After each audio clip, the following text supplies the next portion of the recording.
പറയും ഇത് ചാവി അവിടെ വെച്ചിട്ടുണ്ട് മാഡത്തിന്റെ ഫുഡ് അവിടെ ഇരിക്കുന്നു, വോയിസ് കമാൻഡിങ് നമ്മൾ ആശരീരി കേൾക്കുന്ന പോലെ ഉണ്ടാവും. അപ്പൊ ഇദ്ദേഹം ഇത് കണ്ടു.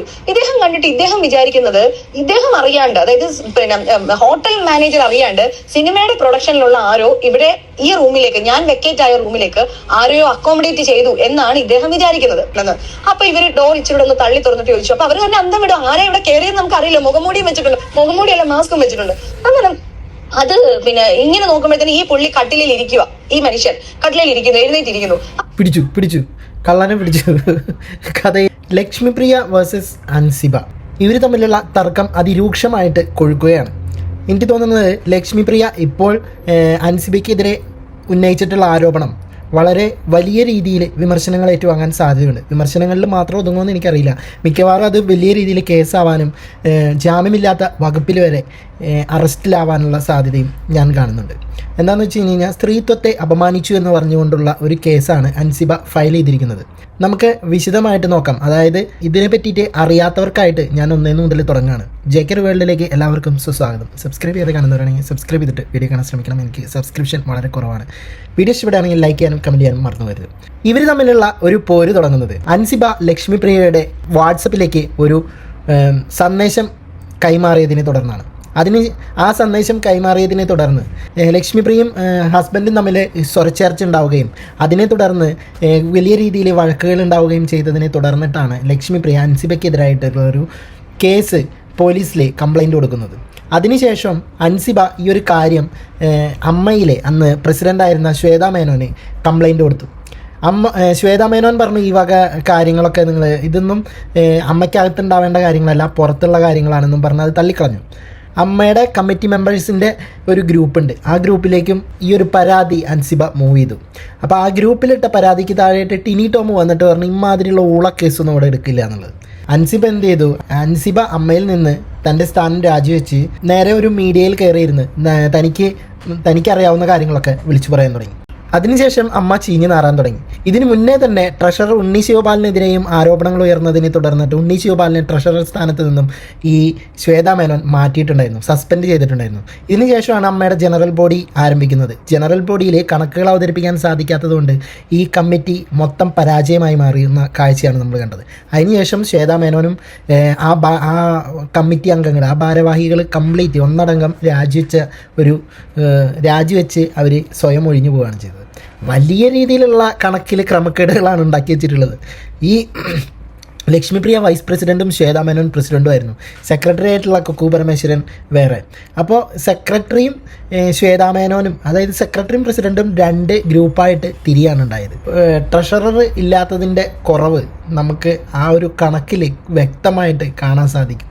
ഈ കുക്കു പരമേശ്വരൻ അവതരിപ്പിച്ച കണക്ക് എന്ന് പറഞ്ഞാൽ വായുവിലെഴുതി കൂട്ടിയിട്ടുള്ള കണക്കാണ്. ആ കണക്ക് പിന്നെ എന്തായാലും കൃത്രിമത്വം വരുന്നുള്ളത് ഉറപ്പാണ്.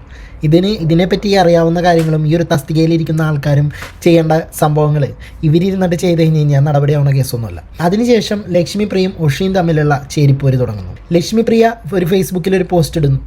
ആ പോസ്റ്റിലെ 3 വ്യക്തികളെ ലക്ഷ്മിപ്രിയ പറയുന്നുണ്ട്. ആ 3 വ്യക്തികളെ ഞാൻ മരിച്ചാലും എൻ്റെ ശവം കാണാൻ വരരുത് എന്നാണ് ലക്ഷ്മിപ്രിയ ആ പോസ്റ്റിൽ പങ്കുവച്ചിട്ടുണ്ടായിരുന്നത്. അപ്പോൾ അതിലൊരു വ്യക്തി ഉഷയാണ്, നമ്മളെ സിനിമാ നടി, അതായത് കിരീടത്തിലെ മോഹൻലാലിൻ്റെ പെങ്ങളായിട്ട് അഭിനയിച്ച ഉഷ.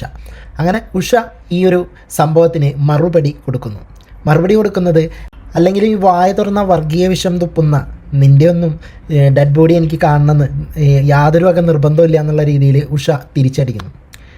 പിന്നീട് അൻസിബയ്ക്കെതിരായിട്ടുള്ള അലിഗേഷൻ വരുന്നു. അൻസിബയ്ക്കെതിരായിട്ടുള്ള അലിഗേഷൻ എന്ന് പറഞ്ഞാൽ ലക്ഷ്മിപ്രിയ 1.5 അലിഗേഷനാണ് കൊണ്ടുവരുന്നത്. അതായത് ഇപ്പോൾ അൻസിബ ജയിച്ച് നിൽക്കുകയാണ്. അതായത് ഇപ്പം അൻസിബ അമ്മയിൽ നിന്ന് ഇറങ്ങിയതിന് ശേഷം പുറത്ത് പോയിട്ട് മീഡിയയിൽ പറഞ്ഞിട്ടുള്ള പല കാര്യങ്ങളും നമുക്ക് നല്ല വ്യക്തതയോട് കൂടിയിട്ട് മനസ്സിലാക്കാൻ സാധിക്കുന്നു എന്ന് പറഞ്ഞാൽ ഈ ലക്ഷ്മിപ്രിയയും നീനാകുറുപ്പും തമ്മിലുള്ള ഒരു പ്രശ്നത്തിലാണ് തുടക്കം. അമ്മ കുടുംബസംഗമം നടന്നിട്ടുണ്ടായിരുന്നു, അവിടെ നിന്നാണ് പ്രശ്നങ്ങളുടെ ആരംഭം. ലക്ഷ്മിപ്രിയ അരമണിക്കൂറിൻ്റെ ഒരു വോയിസ് ഈ ഗ്രൂപ്പിൽ ഷെയർ ചെയ്തിട്ടുണ്ടായിരുന്നു. ആ ഗ്രൂപ്പിനകത്ത് പറഞ്ഞിട്ടുള്ള വാക്കുകൾ അറപ്പുളവാക്കുന്ന രീതിയിലുള്ള പ്രാക്കലും അമ്മാതിരി തെറിവിളികളൊക്കെ ആയിരുന്നു ലക്ഷ്മിപ്രിയ അന്ന് പങ്കുവച്ചിട്ടുണ്ടായിരുന്നത്. അതിന് ശേഷമാണ് വലിയ രീതിയിലുള്ള പൊട്ടിത്തെറികളും ചേരിപ്പോരുകളും തുടങ്ങുന്നത്. അപ്പോൾ ഈ അൻസിബ ഇവർ രാജിവെച്ചതിന് ശേഷം അൻസിബ ജയിച്ചു എന്നുള്ള രീതിയിലുള്ള ഒരു പ്രസ്താവനയൊക്കെ ഇറക്കിയിട്ടുണ്ടായിരുന്നു. ഇതിൽ ചൊറിഞ്ഞു പൊട്ടിയ ലക്ഷ്മിക്കുട്ടി എന്ത് ചെയ്തു? വായ തോന്നിയത് കോതയ്ക്ക് പാട്ട് എന്നുള്ള രീതിയിൽ ഓരോ ആരോപണങ്ങൾ അടിച്ചിറക്കി വിട്ടു. ആരോപണങ്ങൾ എന്തൊക്കെയാണെന്ന് നമുക്ക് നോക്കാം. നമുക്കപ്പോൾ ആദ്യം ഈ അൻസിബ അയച്ചതെന്ന് പറയുന്ന ആ ഒരു വോയിസ് മെസ്സേജ് അതെന്താണെന്ന് അവിടുന്ന് തന്നെ നമുക്ക് തുടങ്ങാം. ഓക്കെ. ഡിസംബർ 10 അൻസിബ എനിക്ക് എന്റെ ഫോണിലോട്ടൊരു മെസ്സേജ് അയച്ചു. എനിക്കത് അത്ര നല്ലൊരു മെസ്സേജ് ആയിട്ട് തോന്നിയില്ല. ലക്ഷ്മി ചേച്ചി ദുബായി പോയപ്പോൾ എന്തെങ്കിലും ഫോട്ടോ എടുത്തിരുന്നോ? എന്റെ ഫ്രണ്ട് RJ സംസാരിച്ചപ്പോൾ ചേച്ചിയുടെ എന്തോ ഒരു ഫോട്ടോയെ പറ്റി പറഞ്ഞു. ഇത്രയുള്ള മെസ്സേജ്. അപ്പൊ ഞാൻ തിരിച്ചു എന്ത് ഫോട്ടോ? അപ്പം അങ്ങനെ ഒരു ചോദ്യത്തിന് ആവശ്യം അൻസിബ എന്ന ആർട്ടിസ്റ്റിന് അങ്ങനെ ഒരു ചോദ്യത്തിന് ആവശ്യമില്ല. ഇത്രേ ഉള്ളൂ സംഭവം. അതായത് എന്തോ നിങ്ങൾ കേട്ടില്ലേ, ഇതാണ് ഇത്രയും വലിയ കൊടുമ്പിരി കണ്ടിട്ടുള്ള ഒരു സംഭവം ഉണ്ടായത്. ഈ ഒരു സംഭവം ചോദിച്ചിട്ട് അൻസിബാനെ വിളിച്ചപ്പോൾ അൻസിബ കുറച്ച് തിരക്കിലും കാര്യങ്ങളൊക്കെ ആയിരുന്നു. ഇതിന് ശേഷം ശ്രീനിവാസൻ മരിച്ചപ്പോൾ ആ മരിച്ച സ്ഥലത്ത് വെച്ചിട്ടും ഇവർ അൻസിബയോട് ചോദിച്ചു എന്നാണ് അറിയാൻ കഴിഞ്ഞത്. ഇവരെന്നെ ഇൻ്റർവ്യൂവിൽ പറഞ്ഞിട്ടുണ്ട്. എന്നിട്ട് ഈ ഒരു പ്രശ്നം ഇവരുടെ വീട്ടിൽ വലിയൊരു വിഷയമായിക്കെങ്കിൽ എനിക്ക് ഇത്രേ പറയാനുള്ളൂ. ലക്ഷ്മിപ്രിയയുടെ ഹസ്ബൻഡിനെ ലക്ഷ്മിപ്രിയയോട് എന്തോ ഒരു സംശയമുണ്ട്. അതായിരിക്കുമല്ലോ ഇപ്പോൾ ഈ ഒരു സില്ലി മാറ്ററിൻ്റെ പേരിൽ ഈ ജയേഷ് എന്ന് പറയുന്ന ആൾക്ക് അൻസിബയോട് ഫോൺ വിളിച്ച് ചോദിക്കാം, അല്ലെങ്കിൽ എന്താണ് എൻ്റെ ഭാര്യയുടെ ഫോണിലേക്ക് ഇങ്ങനെ ഒരു മെസ്സേജ് അയച്ചത്, വിളിച്ചാൽ തീരാവുന്ന പ്രശ്നങ്ങളേ ഉള്ളൂ ഇതൊക്കെ. ഓക്കെ, വാട്ടെവർ, എന്തെങ്കിലും ആയിക്കോട്ടെ. ഇനി നമുക്ക് അടുത്ത അലിഗേഷനിലേക്ക് തുടങ്ങാം. അതായത് അൻസിബ ഇപ്പോൾ ജയിച്ച് നിൽക്കുകയാണ്. അപ്പോൾ ആ ജയിച്ച് നിൽക്കുമ്പോൾ ഇത്രയും കൂളായിട്ട് ഇരുന്നിട്ട് സംസാരിച്ചിരുന്ന ലക്ഷ്മിപ്രിയ ആ ജയിച്ചതിൻ്റെ കാര്യം പറഞ്ഞ വഴിക്ക് കണ്ണീര് വാർക്കുന്നുണ്ട്. നമുക്കതൊന്ന് കാണാം, അവിടുന്ന് തുടങ്ങാം. നമുക്ക് നമ്മളെ ഈ പൊതുജനം എല്ലാം നമ്മളെ വലിച്ചു കീറുമ്പോഴും നമ്മളെ ഇത്രയധികം ആക്രമിക്കുമ്പോഴും ഇതിന് പിന്നിൽ യഥാർത്ഥത്തിൽ ഉണ്ടായ വസ്തുത എന്താണ്? ഇതിൻ്റെ തൊട്ട് മുൻപ് വേറെ രീതിയിലാണ് ലക്ഷ്മിപ്രിയ ഇരുന്നിരുന്നത്. പെട്ടെന്ന് ഇങ്ങനെ ചോദിച്ച വഴിക്ക് ഇവിടുന്ന് അങ്ങോട്ട് വിങ്ങാണ്. ഇവിടുന്ന് അങ്ങോട്ട് എന്താ പറയുക, നാടകം അങ്ങോട്ട് തുടങ്ങുകയാണ്. കുലസ്ത്രീ എന്ന ഞാൻ ഇവിടെ മുതൽ അഴിഞ്ഞാടാൻ തുടങ്ങുകയാണ് എന്നാണ് ഇതിൽ നിന്ന് നമ്മൾ മനസ്സിലാക്കേണ്ടത്. ഇനി നമുക്ക് കേൾക്കാം ഓരോന്നായിട്ട്. ഞാൻ ഇതുവരെ ഒരു മനുഷ്യരുടെ അടുത്തും പറഞ്ഞിട്ടില്ല. ആ കുട്ടി ജയിക്കട്ടെ, ആ കുട്ടി പറയുന്നിടത്തോളം പറയട്ടെ, പോട്ടെ എവിടം വരെ പോകുന്ന ഓർത്തിട്ടാണ് ഞാൻ ഇരുന്നത്. സുരേഷ് ഏട്ടൻ ഇത്രയും അറിഞ്ഞിട്ട് ചോദിക്കുമ്പോ എനിക്കത് പറയാതിരിക്കാനായിട്ട് പറ്റില്ല. സുരേഷ് ഏട്ടൻ എന്ന് പറയുന്നത് ഈ ഒരു വ്യക്തിയാണ്. ഇയാൾ അത്രയും അറിഞ്ഞിട്ടിരിക്കുകയാണ്. അറിയാൻ കാരണം എന്താ, ഇൻ്റർവ്യൂക്ക് മുമ്പ് ലക്ഷ്മിപ്രിയ തന്നെ ഇയാളുടെ അടുത്ത് പറഞ്ഞിട്ടുണ്ടാവും, ഈ ഒരു ചോദ്യം എൻ്റെ അടുത്ത് ചോദിക്കണം. ഓക്കെ, അതിൻ്റെ ഉത്തരം ഇതാണ്. അപ്പോൾ അല്ലാതെ ഇത് ലോകം മുഴുവൻ പാട്ടായിട്ടുള്ളൊരു വിഷയമൊന്നുമല്ല. ഇതൊരു ആരോപണമാണോ എന്ന് എനിക്കൊരു സംശയം ഉണ്ടായിരുന്നു. പക്ഷേ ഇവിടെ ഉറപ്പിച്ച് പറയാണ് ലക്ഷ്മിപ്രിയ, ഇത് സത്യമായിട്ടുള്ള കാര്യമാണ്. ഒരു കഴമ്പുമില്ലാത്ത ഒരു കാര്യം. അതിങ്ങനെ ഞാൻ നേരത്തെ പറഞ്ഞില്ലേ, അവൻ്റെ വീട്ടിൽ ഇന്നലെ രാത്രി ആരോ വന്നിട്ടുണ്ടായിരുന്നു. ആരാന്നൊന്നറിയില്ല, പക്ഷെ ആരോ വന്നിട്ടുണ്ടായിരുന്നു. അപ്പോൾ മറ്റാൾ പറയും ആരാ. അപ്പോൾ ഇവള് പറയും അങ്ങനെയല്ല, ആരാണോ അറിയില്ല, ബ്രദറാണോ? അല്ല ബ്രദറല്ല, മാസ്ക് ഒക്കെ വെച്ചിട്ടുണ്ടായിരുന്നു. മാസ്ക് വെച്ച് ബ്രദർ വരും? ബ്രദർ വരാൻ പാടില്ല, മാസ്ക് വെച്ച് ബ്രദറിന് വരാൻ പാടില്ല. ഇനിയിപ്പോൾ അവളുടെ കാമുകനാവാൻ സാധ്യതയുണ്ട്. പക്ഷെ കാമുകനാവാൻ സാധ്യതയുണ്ട്. ഇമാതിരിയുള്ള ഓരോ അപരാധിച്ച കഥകൾ ഇന്നോരെ കൊണ്ടല്ലാണ്ട് വേറൊരാൾക്കും പറയാൻ സാധിക്കില്ല കേട്ടോ. ബിഗ് ബോസിനകത്ത് തന്നെ റിയാസ് കുലസ്ത്രീ എന്ന് വിളിച്ചിട്ട് കളിയാക്കിയിട്ടുള്ള സംഭവങ്ങളുണ്ട്. നമുക്കതൊക്കെ എടുത്ത് കാണിക്കുമ്പോൾ തന്നെ നമുക്കിപ്പോൾ അത് റിയാസിനോട് ഭയങ്കര ഒരു ആദരവ് തോന്നാണ്. ഇതിൻ്റെ കൂടെയൊക്കെ നിന്നിട്ട് ഇത്രയല്ലേ പറഞ്ഞു വെച്ചോളൂ എന്നുള്ളതാണ്. മുതലാണ് ശരിക്കും അവിടെ ഷൂട്ട് ഉണ്ടായിരുന്നത്. കിടക്കാച്ചേലിൽ 10 ദിവസത്തോളം കണ്ടിന്യൂസ് ഷൂട്ട് പോയി. അത് കഴിഞ്ഞിട്ട് ഞങ്ങൾ ഒരുമിച്ചാണ്, ഓണമൊക്കെ കഴിഞ്ഞപ്പം ഞങ്ങൾ ഒരുമിച്ചാണ് അവിടുന്ന് അൻസിബയും ഞാനും ഒക്കെ കൂടെ ഒരുമിച്ചാണ് ഇവിടെ വന്നത്. ഞങ്ങൾക്ക് സെപ്റ്റംബർ 12 എക്സിക്യൂട്ടീവ് കമ്മിറ്റി ഉണ്ടായിരുന്നു. അത് മാത്രമല്ല, അന്ന് തോന്നുന്നു ഫിലിം ചേംബറിന്റെ ഭക്ഷണം കഴിച്ച ദിവസം ഫിലിം ചേംബറിന്റെ ഒരു ലഞ്ച് ഉണ്ടായിരുന്നു, ഓണം ഫീസ്റ്റ് ഉണ്ടായിരുന്നു. അതിൽ ഞങ്ങൾ പങ്കെടുത്തു. അത് എക്സിക്യൂട്ടീവ് കമ്മിറ്റി ആയിരുന്നു അല്ല, ഫിലിം ചേംബറിന്റെ ഇതിൽ പങ്കെടുത്തതാണ്. അന്ന് തിരിച്ച് ഞങ്ങൾ പോയി. അന്ന് രാത്രി ഞങ്ങൾക്ക് ഷൂട്ട് ഉണ്ടായി. നൈറ്റ് ഷൂട്ട്സ് ആണ് കൂടുതലും. ആ ഷൂട്ട് കഴിഞ്ഞു. 13 ഷൂട്ട് ഉണ്ടായിരുന്നില്ല. അപ്പൊ 13 ഞങ്ങൾ പുറത്ത് കറങ്ങാനൊക്കെ പോയി. എനിക്ക് നല്ല പനിയുള്ള ദിവസമായിരുന്നു. ഞങ്ങള് മറ്റേ സിനിമയൊക്കെ പോയിട്ട് കണ്ടു. ലോക സിനിമയൊക്കെ പോയി കണ്ടു. നല്ല പനിയുള്ള ദിവസമാണ്. പിന്നെ ഇവിടുന്ന് അങ്ങോട്ട് പോയിട്ടുള്ള ഒരു സ്ഥലമുണ്ട്. പിന്നെ വേറൊരു സ്ഥലത്ത് ഞങ്ങൾ പോയി. ബില്ലും ഞാൻ തന്നെയാണ് പേ ചെയ്തത്. ഈ ഒരു സംഭവം ഇവരുടെ തന്നെ ചാനലിൽ ഇൻസ്റ്റാഗ്രാമിൽ ഈ ഒരു സംഭവം ട്രെയിലറായിട്ട് ഇട്ടിട്ടുണ്ടായിരുന്നു, ഈ ഒരു ഇൻ്റർവ്യൂവിൻ്റെ ട്രെയിലറായിട്ട്. അതിനകത്ത് ഇവൾ എങ്ങോട്ടാണ് പോയത്, ഇവരെങ്ങോട്ടാ എന്തിൻ്റെ ബില്ലാണ് കൊടുത്തതെന്ന് വ്യക്തമായിട്ട് പറയുന്നുണ്ട്. ഇപ്പോൾ ഇൻ്റർവ്യൂ വന്നപ്പോൾ അത് വിഴുങ്ങി. അതെങ്ങനെയാണ് അത് വിഴുങ്ങാൻ സാധിക്കുന്നത്? അപ്പോൾ ട്രെയിലറിന് വേറെ എടുത്തു വെച്ചിട്ടുണ്ടായിരുന്ന, ഇൻ്റർവ്യൂവിന് വേറെയാണ് എടുത്തു വെച്ചിട്ടുണ്ടായിരുന്നത്. എനിക്കറിയാൻ വയ്യ ബൈറ്റ് ഏതൊക്കെയാണെന്നുള്ളത്. ഇവിടുന്ന് ഇവർ പോയ സ്ഥലം എന്ന് പറഞ്ഞു കഴിഞ്ഞാൽ ബാറാണ്. ബാറിൽ പോയിട്ട് അൻസിബ മദ്യപിച്ചു എന്നാണ് ഇവർ പറയുന്നത്. അതായത് അൻസിബ മദ്യപാനിയാണ് എന്നാണ് ഇവർ പറഞ്ഞത്. അൻസിബ മദ്യം കഴിച്ചതിൻ്റെ ബില്ല് ഞാൻ കൊടുത്തിട്ടുണ്ട് എന്നാണ് പറഞ്ഞത്. അത് ഇന്നലെ മുതൽ സോഷ്യൽ മീഡിയയിൽ പാറി പറന്ന് കളിക്കുകയാണ്. എന്തായാലും ലക്ഷ്മിക്കുട്ടി ഉയരങ്ങളിലേക്ക് ഇങ്ങനെ പോയിക്കൊണ്ടിരിക്കുക. ബില്ല് ഞാൻ തന്നെയാണ് പേ ചെയ്തത്.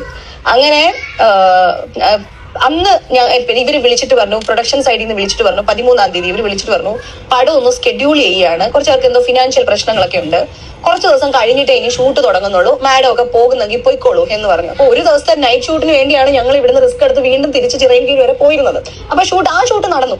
അപ്പൊ ഇങ്ങനെ പറഞ്ഞപ്പോ ഞാൻ ഓർത്തു എന്നാ പിന്നെ വീട്ടിൽ പോകാന്ന് പറഞ്ഞു. ഞാൻ ഈ മോളെ നിർബന്ധിച്ച് പറഞ്ഞു നമുക്ക് പോകാമെന്ന് പറഞ്ഞപ്പോ ഈ കുട്ടി പറഞ്ഞു ഷൂട്ടില്ലല്ലോ, അനിശ്ചിതമായിട്ട് ഷൂട്ടില്ല, എപ്പോഴായാലും തുടങ്ങുന്നതെന്ന് അറിയില്ല, അങ്ങനെയാണെങ്കിൽ നമുക്ക് തിരിച്ചു പോകാമെന്ന് പറഞ്ഞാൽ ഈ കുട്ടിയെ വിളിക്കുമ്പം ഈ കുട്ടി വരാൻ തയ്യാറാവുന്നില്ല. ഈ കുട്ടി പറഞ്ഞു 3 ദിവസം കൂടി ഈ കുട്ടിക്ക് അവിടെ നിന്നേ പറ്റുള്ളൂ, നിന്ന് എങ്ങനെയെങ്കിലും പേയ്മെന്റ് വാങ്ങിച്ചിട്ട് പോകണമെന്ന് പറഞ്ഞു. ഞാൻ അതായത് ഷൂട്ട് അനിശ്ചിതമായിട്ട് മുടങ്ങി. ചിറയൻകീഴ് ഒരു ഷൂട്ടിന് പോയതാണ്, പക്ഷേ ഷൂട്ട് താൽക്കാലികമായിട്ട് ബ്രേക്കാക്കിയപ്പോൾ ഇവരോട് വീട്ടിൽ പോയിക്കോളാൻ പറഞ്ഞു. വേണമെങ്കിൽ പോവാം, അല്ലാത്തവർക്ക് അവിടെ നിൽക്കാം. ആ ഒരു ലെവലിലാണ് അവർ പറഞ്ഞിട്ടുള്ളത്, അതിൻ്റെ ക്രൂ പ്രൊഡക്ഷൻ പറഞ്ഞിട്ടുള്ളത്. സോ ഇവരുടെ അടുത്ത് അപ്പോൾ ലക്ഷ്മിപ്രിയ പറഞ്ഞു എന്നാൽ ഞാൻ പോവാണ്. അപ്പോൾ അൻസിബാനെ വിളിച്ചപ്പോൾ പറഞ്ഞു അൻസിബയ്ക്ക് വരാൻ പറ്റില്ല, എന്താണെന്ന് വെച്ച് കഴിഞ്ഞാൽ അൻസിബയ്ക്ക് പേയ്മെൻറ്റ് വാങ്ങിച്ചെടുക്കണം, സോ ഞാനിവിടെ നിൽക്കുകയാണ്, ചേച്ചി പോയിക്കോളാൻ പറഞ്ഞു. അപ്പോൾ തന്നെ മുപ്പൊരാൾക്ക് ഉള്ളിലൊരു എന്തോ ഒരു ക്വസ്റ്റ്യൻ മാർക്ക് പൊന്തി വന്നിട്ടുണ്ടാവാം. ഇപ്പോൾ എന്തിനാണ് ഇവിടെ നിൽക്കുന്നത്, ഒരു ത്വര അതുണ്ടാവും. അത് ഇങ്ങനെയുള്ള ഒരു കുലസ്ത്രീകൾക്ക് ആ ഒരു ത്വര ഉണ്ടാവാൻ സാധ്യതയുണ്ട്. ഓക്കെ, ഇനിയാണ് ഇവിടെ മുതലാണ് കുലസ്ത്രീയുടെ ഒരു അഴിഞ്ഞാട്ടം. മോളെ കാശിന് അത്യാവശ്യത്തിന് വല്ലതും ആണെങ്കിൽ വീട്ടിൽ നിന്ന് ഞാൻ കാശ് തരാം, വീട്ടിൽ വരൂ, നിങ്ങൾക്ക് ഇവിടെ നിന്ന് കാശ് തരാം, അപ്പം മോള് ഒറ്റയ്ക്ക് ഇവിടെ ഇങ്ങനെ നിൽക്കണ്ട, നമുക്ക് ഒരുമിച്ച് പോകാമെന്ന് പറഞ്ഞു. ഇല്ല ചേച്ചി എനിക്ക് 3 ദിവസം നിന്നേ പറ്റുള്ളൂ എന്ന് പറഞ്ഞു. അപ്പോഴത്തേക്ക് ശരി, അങ്ങനെ അവൾക്ക് അങ്ങനെ ഉണ്ടെങ്കിൽ നിൽക്കട്ടെ, നമുക്ക് നിർബന്ധിച്ച് കൊണ്ടുവരാൻ പറ്റില്ലല്ലോ. അങ്ങനെ പിറ്റേ ദിവസം വെളുപ്പിനത്തെ വന്ദേ ഭാരതിൽ ടിക്കറ്റ് ബുക്ക് ചെയ്യും. രാത്രി 2 മണി വരെ ഞങ്ങൾ വർത്താനം പറഞ്ഞ് അവിടെ ഇരിക്കുകയും ചെയ്തു. ഞാനും അൻസിബയും കൂടെ വർത്താനം പറഞ്ഞിരുന്നു.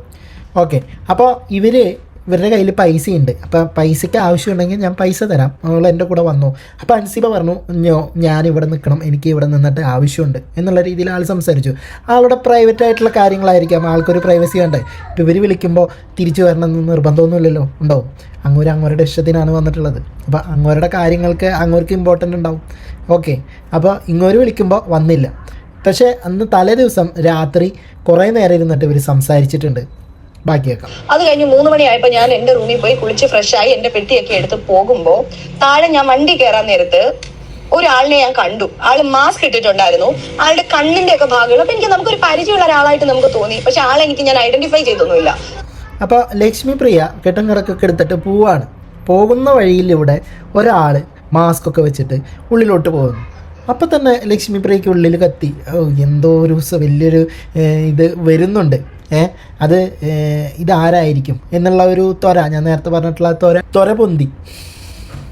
പിന്നെ എനിക്ക് പറഞ്ഞപ്പോഴാണ് ഈ ആളാണല്ലോ ആളെന്ന് മനസ്സിലായത്. ഈ ആളെ ഞാൻ ജസ്റ്റ് കണ്ടതേ ഉള്ളൂ, കാരണം രാത്രിയല്ലേ, ആ സമയമല്ലേ, ജസ്റ്റ് ഈ നമ്മുടെ വണ്ടി ഓണായ ഇതിലാണ് കാണുന്നത്. അങ്ങനെ തിരുവനന്തപുരത്ത് റെയിൽവേ സ്റ്റേഷനിൽ പോകുന്നു, വന്ദേ ഭാരത് ട്രെയിനിൽ കയറി ഞാൻ ഇവിടെ എത്തുന്നു. ഇവിടെ എത്തിക്കഴിഞ്ഞിട്ട് വീട്ടിലെത്തിക്കഴിഞ്ഞ് പിന്നെ ഏട്ടൻ എന്തോ വിളിക്കാൻ വന്നിട്ട് ഞങ്ങൾ ഒരുങ്ങി പോന്നു. പിന്നെ ഞാൻ നോക്കുമ്പോൾ 100 കണക്കിന് മിസ്ഡ് കോൾസ് എന്റെ ഫോണിൽ കിടക്കാണ്. അതായത് കുറച്ച് നേരത്തേക്ക് മാഡം ഫോൺ യൂസ് ചെയ്തിട്ടില്ല എന്ന് തോന്നുന്നു, അതുകൊണ്ട് 100 കണക്കിന് മിസ്ഡ് കോൾസ് ലക്ഷ്മിപ്രിയയുടെ ഫോണിലോട്ട് വന്നു എന്നാണ് പറഞ്ഞത്. അപ്പോൾ എന്തൊരു വലിയൊരു സംഭവം അവിടെ നടന്നിട്ടുണ്ട്. അപ്പോൾ എന്താണ് അപ്പോൾ ആൾക്ക് ഇറങ്ങി വരുമ്പോൾ ഒരു മാസ്ക് വെച്ചൊരു വ്യക്തി അകത്തോട്ട് പോയിട്ടുണ്ട്. അപ്പോൾ ഇതൊക്കെ വെച്ചിട്ട് ആള് ഭയങ്കരമായിട്ട് ആവലാതിപ്പെട്ടു. എനിക്ക് ഭയങ്കര വെപ്രാളായിട്ട് ഒന്ന് ഞങ്ങളുടെ ഈ പ്രൊഡ്യൂസർ രതീഷ് സണ്ണി എന്ന് പറഞ്ഞ കോ പ്രൊഡ്യൂസർ, അതുകൂടാതെ ആ സെറ്റിലുള്ള production controller Rajesh Neyyattinkara, Sajith production manager Sajith, അങ്ങനെ ഒരുപാട് പേര്. പിന്നെ ഞങ്ങളുടെ ഹോട്ടലിന്റെ ഓണർ സജീർ എന്ന് പറഞ്ഞ സാറ്, പിന്നെ ഹോട്ടലിന്റെ മാനേജർ ഒരു പയ്യൻ, അതുപോലെ ഷീബ എന്ന് പറഞ്ഞ കെയർ ടേക്കർ, ഇങ്ങനെ കോൾ ലിസ്റ്റ് എടുക്കാം. ഒത്തിരി പേരുണ്ടല്ലോ. അപ്പോൾ ഇവർക്കൊക്കെ ലക്ഷ്മിപ്രിയയുടെ നമ്പർ അറിയാട്ടോ. എല്ലാവരും ഒന്നിനു പിറകെ ഒന്നായിട്ട് ലക്ഷ്മി ചേച്ചീനെ വിളിക്കാം, ഏത് സമയം കൂടി നോക്കണട്ടെ നിങ്ങൾ, 4 മണി സമയമാണ്, ലക്ഷ്മി ചേച്ചീനെ വിളിക്കാം. അങ്ങനെ എല്ലാവരും തുര ഇവരനെ വിളിച്ചു പുലർച്ചെ 4 മണിക്ക്. ഓക്കെ, അക്ഷരാർത്ഥത്തിൽ ഞാൻ പേടിച്ചു പോയി കേട്ടോ. ഞാൻ ജയിച്ചേട്ടൻ വന്ന് വണ്ടി കയറി ഇരുന്നിട്ടാണ് ഞാൻ തിരിച്ചു വിളിക്കുന്നത്. ആദ്യത്തെ കോള് ഷീബ എന്ന് പറഞ്ഞ ചേച്ചിയുടെ കോൾ ലിസ്റ്റ് ആണ്. അതിലേക്ക് ഞാൻ വിളിക്കുന്നു. വിളിച്ചപ്പം എന്റെ അടുത്ത് പറയുന്നത്, ലക്ഷ്മി മാഡം റൂം, ഞങ്ങൾക്ക് അവിടെ അപ്പാർട്ട്മെന്റ് ഹോട്ടലാണ്, 2 റൂമും ഹാളും കിച്ചനുമായിട്ട് അപ്പാർട്ട്മെന്റ് ഹോട്ടലാണ്. അപ്പൊ അതിൽ ഒരു റൂമിൽ ഞാൻ, ഒരു റൂമിൽ അൻസിബ, ഇങ്ങനെയാണ് താമസിക്കുന്നത്. അപ്പം ലക്ഷ്മി മാഡം ഇറങ്ങിയ ഉടനെ 4 മണിക്ക് ഷാർപ്പ് ലക്ഷ്മി മാഡം ഇറങ്ങിയ ഉടനെ ഒരാള്, മാസ്ക് ഇട്ട ഒരാള് ഈ റൂമിലേക്ക് കയറി. അൻസിബ മാഡം വന്ന് ഡോറ് തുറന്നു കൊടുത്തു, അകത്തേക്ക് കയറി. ഇത് CCTV കണ്ടു എന്ന് പറഞ്ഞു, സാറ് കണ്ടു എന്ന്. അതായത് നൈറ്റില് വോയിസ് കമാൻഡിങ്, അവിടെ നൈറ്റിൽ ഇത് മോണിറ്റർ ചെയ്യുന്നത് ദുബായിൽ ഇരുന്നിട്ട് സജീർ എന്ന് പറഞ്ഞ ഈ റിവേര റെസിഡൻസിയുടെ ഉടമസ്ഥനാണ് ഇത് മോണിറ്റർ ചെയ്യുന്നത്. അപ്പൊ അത് ശരി, അവിടെ ചേച്ചിമാരുടെ അപ്പാർട്ട്മെന്റ് ഫുള്ള് CCTVയിൽ ഗൾഫിൽ ഇരുന്നിട്ട് ഒരാൾ മോണിറ്റർ ചെയ്തുകൊണ്ടിരിക്കുകയാണ്. അപ്പോൾ CCTVയിൽ ഒരാൾ ഗൾഫിൽ ഇരുന്നിട്ട് മോണിറ്റർ ചെയ്തുകൊണ്ടിരിക്കുക. അപ്പോൾ മോണിറ്റർ ചെയ്യുന്ന സമയം നോക്കട്ടെ, ഇതിൻ്റെയൊക്കെ ഉടമസ്ഥതയിലുള്ള ഒരാളാണ് അയാൾ. മോണിറ്റർ ചെയ്യുന്ന ആ ടൈമൊന്ന് നിങ്ങൾ നോട്ട് ചെയ്യണേ. പുലർച്ചെ 4 മണി ചേച്ചി പോകുന്ന സമയം. ഈ 4 മണി എന്ന് പറയുമ്പോൾ ഗൾഫ് ടൈം എത്രയാണ്? 2 മണിയോ 1:30, 2 മണി ആ ഒരു സമയത്തിനകത്തായിരിക്കും. 2 മണി, ഓക്കെ, 2 മണിക്ക് ആയിരിക്കും ഈ പുള്ളിക്കാരൻ മോണിറ്റർ ചെയ്തുകൊണ്ടിരിക്കുന്നത് CCTVയിൽ. കണ്ണ് മേടിച്ച് ഇങ്ങനെ ഈർക്കിളിക്കോല് വെച്ചിട്ട് ഇരിക്കുകയായിരിക്കും. ഇതിൻ്റെ ഉടമസ്ഥനാണ് പറയുന്നത്, അല്ലാതെ സെക്യൂരിറ്റിയോ ജീവനക്കാരനോ ഒന്നല്ല. അയാൾ ഈ കണ്ണിൽ ഈർക്കിളിയും വെച്ചിട്ട് കുത്തിരിക്കുകയാണ് രാത്രി 2 മണിക്ക്. എന്താണ് ഇവിടെ നടക്കാൻ പോകുന്നത്, എന്ത് സംഭവമാണ് ഇവിടെ നടക്കാൻ പോകുന്നതെന്ന് പറഞ്ഞിട്ട് അറിയാൻ. എൻ്റെ ലക്ഷ്മിക്കുട്ടി ചേച്ചി അവരുടെ എന്നിട്ട് പറയുക, ഈ അൻസിബാസ് എന്ന് പറയുന്ന സ്ത്രീയുടെ ആ ഫ്ലാറ്റിലേക്ക്, ആ റൂമിലേക്ക് ആരോ വരട്ടെ, ആരെങ്കിലും വന്നോട്ടെ. ഭീകരനൊന്നല്ലല്ലോ, പാകിസ്ഥാൻ ചാരനൊന്നല്ലല്ലോ വന്നിട്ടുള്ളത്. ആരെങ്കിലും ആവട്ടെ, അവരുടെ ബ്രദറായിരിക്കാം, റിലേറ്റീവ്സ് ആയിരിക്കാം, പോട്ടെ കാമുകനായിരിക്കാം, എന്തോ വാട്ടവർ. ഈ സ്ത്രീക്ക് 18 വയസ്സ് കഴിഞ്ഞിട്ടുള്ള ഒരു സ്ത്രീയാണ്. അതുപോലെ തന്നെ ആ വരുന്ന ആൾക്കും പ്രായപൂർത്തിയായിട്ടുള്ള ആളാണ്. അവർ വരുന്നു, അവർ സംസാരിക്കേ, അവരെന്തെങ്കിലും ചെയ്യട്ടെ. ബാക്കി കൂടി കേൾക്കാം. പുള്ളി പറയും, ഇത് ചാവി അവിടെ വെച്ചിട്ടുണ്ട് മാഡം, മാഡത്തിന്റെ ഫുഡ് അവിടെ ഇരിക്കുന്നു, വോയിസ് കമാൻഡിങ്, നമ്മൾ ആശരീരി കേൾക്കുന്ന പോലെ ഉണ്ടാവും. അപ്പൊ ഇദ്ദേഹം ഇത് കണ്ടു. ഇദ്ദേഹം കണ്ടിട്ട് ഇദ്ദേഹം വിചാരിക്കുന്നത്, ഇദ്ദേഹം അറിയാണ്ട്, അതായത് ഹോട്ടൽ മാനേജർ അറിയാണ്ട് സിനിമയുടെ പ്രൊഡക്ഷനിലുള്ള ആരോ ഇവിടെ ഈ റൂമിലേക്ക്, ഞാൻ വെക്കേറ്റ് ആയ റൂമിലേക്ക് ആരെയോ അക്കോമഡേറ്റ് ചെയ്തു എന്നാണ് ഇദ്ദേഹം വിചാരിക്കുന്നത്. അപ്പോ ഇദ്ദേഹം എന്ത് ചെയ്തു? ഈ വെളുപ്പിനെ തന്നെ ഈ മാനേജേഴ്സിനെ വിളിക്കുന്നു. മാനേജേഴ്സ് അറിയുന്നു, ഞങ്ങൾക്കറിയില്ല. സമയം വീണ്ടും ഞാൻ നോട്ട് ചെയ്യാൻ പറയാണ്. ഈ സമയത്താണ് നടക്കുന്നത്. പെരുമെന്റിൻ്റെ ഉള്ളിലോട്ട് കയറിപ്പോയിട്ടുണ്ട്. നിങ്ങൾ ആരും അറിഞ്ഞില്ലേ അതാരാണ് സംഭവം എന്നറിയാനുള്ള ഒരു വലിയൊരു സംഭവമാക്കി മാറ്റാണ്. ഇങ്ങനെ ഒരാൾ വന്നിട്ട് ഞങ്ങൾക്കറിയില്ല. ഉടനെ പിന്നെ ഇതിന്റെ പ്രൊഡ്യൂസറെ വിളിക്കുന്നു, കോ പ്രൊഡ്യൂസേഴ്സിനെ വിളിക്കുന്നു. അങ്ങോട്ട് ആകെ മൊത്തം ഒരു ബഹളമായി. ഇവരാരും അറിയാതെയാണ് ഇങ്ങനെ ഒരാൾ വന്നിരിക്കുന്നത് എന്ന് പറയുന്നു. ഞാനില്ലല്ലോ, ഞാൻ ചിത്രത്തിൽ ഇല്ലാത്ത ആളാ. ഞാനില്ലല്ലോ, ഞാൻ അവിടുന്ന് പോന്നല്ലോ. ഞാനവിടെ ഉണ്ടായിരുന്നെങ്കിൽ ഒരു പക്ഷെ ഇതായിരിക്കില്ല കഥ. കയ്യോടെ പിടിച്ചേനെ ഞാനത്. അപ്പോഴും ആ പറയുന്ന ഒരു ടോണും കാര്യങ്ങളൊക്കെ നോക്കണേ നിങ്ങൾ. അതായത് ഇപ്പോൾ ഒരു എന്താ പറയുക, ഒരു കള്ളനെ നമ്മൾ പിടികൂടില്ലേ, അപ്പോൾ വിവരിക്കൂലേ, ഈ അവിഹിതം പൊക്കുക എന്നൊക്കെ പറയില്ലേ, അവിഹിതം പൊക്കുമ്പോൾ പിടികൂടുന്ന ആ ഒരു ടോണിലാണ് ചേച്ചി പറഞ്ഞുകൊണ്ടിരിക്കുന്നത്. ഇതെങ്ങനെ അവിഹിതമാവും? അവിഹിത കഥകളെ തോൽപ്പിക്കുന്ന രീതിയിലാണ് ചേച്ചി സംസാരിച്ചുകൊണ്ടിരിക്കുന്നത്. അങ്ങനെ ഇവര് അന്വേഷിച്ച് പിടിച്ച് ഇവിടെ എത്തുമ്പോഴത്തേനും ബെല്ലടിക്കുന്നു. അൻസിബയെ വിളിക്കുന്നു, അൻസിബ ഫോൺ എടുക്കുന്നില്ല. ബെല്ലടിച്ചിട്ടൊന്നും തുറക്കുന്നില്ല. 4 മണിക്ക് റൂമിൽ ആള് വന്നിരിക്കുന്നതാണ്. 4 മണിക്ക് തൊട്ടിട്ട് അൻസിബാനെ ഫോൺ ബെല്ലടിക്കുന്നു, ഫോൺ വിളിക്കുന്നു, എടുക്കുന്നില്ല. അത് എടുക്കുന്നില്ല. എങ്ങനെ എടുക്കും? ആ രാത്രി ആ ഒരു സമയത്ത് ആരാണ് ഫോൺ എടുക്കുക? ഒരാൾ വന്നിട്ടുണ്ടായിരിക്കാം.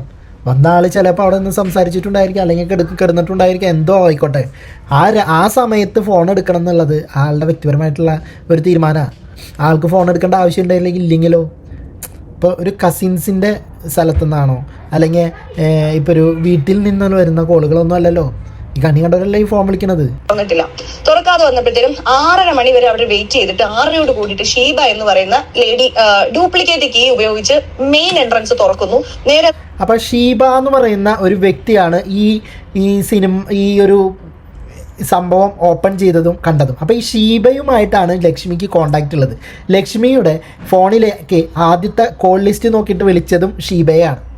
അപ്പോൾ ഷീബയാണ് ഈ കാര്യം ആദ്യം കാണുന്നത്. അപ്പോൾ ഇവർ തമ്മിൽ നല്ല സിംഗിളുള്ള ഒരാളാണെന്ന് സാർ. നേരെ എന്റെ റൂമിലേക്ക് നോക്കുന്നു, അവിടെ ആരെയും കാണാനില്ല. അല്ലെങ്കിൽ നിങ്ങൾ എന്നെ ഒന്ന് ചിന്തിച്ചു നോക്ക്, ഇത്രയും വലിയ പ്രശ്നമായി ദുബായിൽ നിന്ന് ഇതിൻ്റെ ഓണർ വരെ വിളിച്ച് ഇവിടുത്തെ മാനേജരെയും അല്ലെങ്കിൽ ഈ ഒരു ഹോട്ടലിൻ്റെ ഈ ഇപ്പോൾ നോക്കുന്ന ആൾക്കാരെയും ഒക്കെ ഫോൺ വിളിച്ചിട്ടും അവിടെ ഓപ്പൺ ചെയ്യുന്നത് ഷീബ എന്ന് പറഞ്ഞൊരു സ്ത്രീ, ഒരു ലേഡിയാണ്. ഇത്രയും വലിയൊരു പ്രശ്നം ഉണ്ടായിട്ട് അപ്പൊ അൻസിബയുടെ റൂമിൽ തട്ടി അൻസിബയെ വിളിച്ചു. അപ്പൊ അവര് പറഞ്ഞ വാക്കാണ്, അപ്പൊ ജനിച്ചു വന്ന കുഞ്ഞിന്റെ നിഷ്കളങ്കതയോടെ അൻസിബ മാഡം വന്നിട്ട് വാതിൽ തുറന്നു. മനസ്സിലായോ? അപ്പൊ ചോദിച്ചു ആരെങ്കിലും അകത്തുണ്ടോ എന്ന് ചോദിച്ചപ്പോഴും അയ്യോ ഇല്ല, ആരും ഇല്ല, ആരും വന്നിട്ടില്ലല്ലോ എന്ന് പറഞ്ഞു. അല്ല, ആ സമയത്ത് കണ്ണും തുറന്നിട്ട് വരിക, എന്നിട്ട് പറയാം ഭയങ്കര റേസായിട്ട് വരണമായിരുന്നു ഈ പുലർച്ചെ നേരത്ത്. തലേ ദിവസം അത്രയും നേരം ഓർക്കുളച്ച് സംസാരിച്ചു എന്ന് പറഞ്ഞു ലക്ഷ്മിപ്രിയ. അപ്പോൾ ഞാനൊരു കാര്യം നിങ്ങളോട് പറയാണ്. ഇപ്പോൾ ലക്ഷ്മിപ്രിയ തന്നെ പറയുന്നു 100 മിസ്ഡ് കോള് എൻ്റെ ഫോണിലുണ്ടായിരുന്നു. അതായത് ലക്ഷ്മിപ്രിയ ഈ 100 മിസ്ഡ് കോള് കണ്ടത് എപ്പോഴാണ്? അപ്പോൾ ഇവർ ഫോണ് എടുക്കണം എന്ന് വിചാരിച്ച സമയത്ത് എടുത്ത് നോക്കുമ്പോഴല്ലേ ഫോണിലെ കോൾസ് കാണാൻ പറ്റുള്ളൂ. അതുപോലെ തന്നെ അൻസിബിയും ഫോൺ ചിലപ്പോൾ ഓഫാക്കി വയ്ക്കുക, സൈലൻ്റ് ആക്കി വയ്ക്കുക, അങ്ങനെ എന്തെങ്കിലുമൊക്കെ ആയിട്ടുണ്ടായിരിക്കാം അല്ലേ? ഇപ്പോൾ ലക്ഷ്മിപ്രിയ എന്നെ നേരത്തെ പറഞ്ഞില്ലേ, ലക്ഷ്മിപ്രിയ വന്ദേ ഭാരതിൻ്റെ ഉള്ളിൽ കയറി അതിനുശേഷം എന്താ പറയുക 100 മിസ്ഡ് കോള് ഫോണിനകത്ത് കണ്ടുവന്നു. ഈ 100 മിസ്ഡ് കോള് വരാനായിട്ട് അതിന് പ്രത്യേക സമയം വേണ്ടേ? ഒരു 5 മിനിറ്റിൽ 100 മിസ്ഡ് കോളൊന്നും വരാമെന്ന് പറഞ്ഞാൽ എളുപ്പമുള്ള കാര്യമൊന്നുമല്ല അല്ലേ? അപ്പോൾ ഈ 100 മിസ്ഡ് കോളിൽ ഒരു കോള് പോലും ലക്ഷ്മിപ്രിയ അറ്റൻഡ് ചെയ്തിട്ടില്ല. ആ ഒരു ലക്ഷ്മിപ്രിയയാണ് അൻസിബ കോൾ എടുത്തില്ല, എന്നിട്ട് വാതിൽ തുറന്നില്ല എന്നൊക്കെ പറഞ്ഞിട്ട് സംസാരിച്ചുകൊണ്ടിരിക്കുന്നത്. ഓക്കെ, ബാക്കിയും കൂടി കേൾക്കാം ചേച്ചി. ആ ഒരു കഥ നല്ല എന്താ പറയുക, ഈ പണ്ട് ആൾക്കാർ പറയുന്ന ഒരു ആ വിഹിത കഥ ഞാൻ നേരത്തെ പറഞ്ഞില്ലേ, അതുപോലെയാണ് പൊടിപ്പും തൊങ്ങലൊക്കെ വെച്ചിട്ട് ചേച്ചി സംസാരിച്ചുകൊണ്ടിരിക്കുന്നത്. അപ്പൊ ഇവര് ഡോർ ഇച്ചിരി ഒന്ന് തള്ളി തുറന്നിട്ട് ചോദിച്ചു. അപ്പൊ അവര് തന്നെ അന്തം വിടും, ആരെ ഇവിടെ കയറിയെന്ന് നമുക്ക് അറിയില്ല, മുഖംമൂടിയും വെച്ചിട്ടുണ്ട്, മുഖംമൂടിയല്ല മാസ്കും വെച്ചിട്ടുണ്ട്. അങ്ങനെ അത് പിന്നെ ഇങ്ങനെ നോക്കുമ്പോഴത്തേന് ഈ പുള്ളി കട്ടിലയിൽ ഇരിക്കുക, ഈ മനുഷ്യൻ കട്ടിലയിൽ ഇരിക്കുന്നു, എഴുന്നേറ്റിരിക്കുന്നു. പിടിച്ചു കള്ളനെ പിടിച്ചു, കഥയിലെ കാമുകനെ പിടിച്ചിരിക്കുകയാണ് സുഹൃത്തുക്കളെ. അങ്ങനെ കണ്ടെത്തി. എല്ലാവരും ഇനി അൻസിബയെ കുറ്റം പറഞ്ഞാട്ടെ എന്നുള്ള രീതിയിൽ പടച്ചുവിടുന്ന കഥകളാണ്. അപ്പൊ ഇതാരാണെന്ന് ചോദിച്ചു. അയ്യോ ഇതെന്റെ ബ്രദർ ആണ് എന്ന് പറഞ്ഞു. അപ്പോഴത്തേനും പറഞ്ഞു ആണോ ബ്രദർ ഇവിടെ സ്റ്റേ ചെയ്യുന്നുണ്ടോ? ആർക്കും ആരുടെ റൂമിൽ വരാമെന്ന് ഇപ്പൊ സുപ്രീം കോടതിയുടെ ഓർഡർ പോലും ഉണ്ട്. ബ്രദർ സ്റ്റേ ചെയ്യുന്നുണ്ടോ? അപ്പൊ പറഞ്ഞു പിന്നെ സ്റ്റേ ചെയ്യുന്നുണ്ട്, 3 ഡേയ്സ് സ്റ്റേ ചെയ്യുന്നുണ്ടെന്ന് പറഞ്ഞു. അപ്പൊ ബ്രദറിന്റെ ആധാർ കാർഡ് തരാൻ പറഞ്ഞു. ആധാർ കാർഡ് ചോദിച്ചപ്പോൾ പറഞ്ഞു അവർ 7 സ്റ്റാർ ഹോട്ടലിൽ ഇവരെ താമസിക്കുന്ന ആൾക്കാരാണ്, ആധാർ കാർഡ് ഒന്നും തരാനായിട്ട് പറ്റത്തില്ല, ID തരാൻ പറ്റില്ല, ഇതാന്ന് പറഞ്ഞ് ഭയങ്കര ബഹളം. അപ്പൊ സിനിമാക്കാരും ഇദ്ദേഹത്തിന്റെ അടുത്ത് വഴക്കിടുന്നു.